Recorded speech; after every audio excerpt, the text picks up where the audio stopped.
In today's video, I'm going to teach you how to remove person in Asana.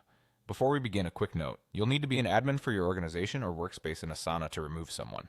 If you don't see the options I mentioned, check your permissions or ask an admin to follow these steps for you. Start by heading to the Asana login page in your browser.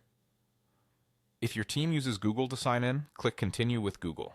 Choose the Google account that's tied to your Asana workspace and complete the sign in. If your team signs in another way, just log in as you normally do and you'll land on your Asana home screen. Once you're in, look to the lower left corner of the screen for your profile. This is your avatar or initials. Click it to open the account menu. From that menu, select Admin Console. This is where you manage people, billing, security, and other organization settings. Inside the Admin Console, go to the Members section. This page lists everyone who currently has access to your organization or workspace. If you have a large team, use the search bar to quickly find the person you want to remove. You can search by their name or their email address if you have it handy. When you locate the correct person, move your cursor to their row and click the three dots, also known as the More Actions menu. From the menu that appears, choose Remove.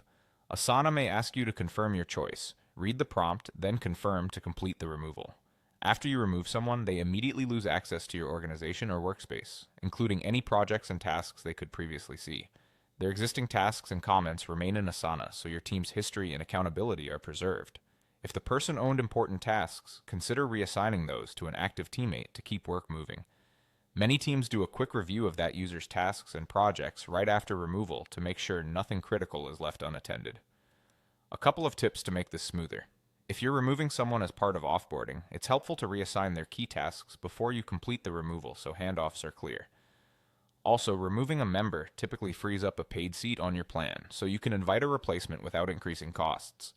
And if the person was a guest with limited access, you'll follow the same process here in Members to remove them. That's it, simple and clean. Log in, open your profile menu, enter the admin console, go to Members, find the person, open the three dots, and choose Remove. Thanks for watching, and I hope this helped you confidently manage your team in Asana.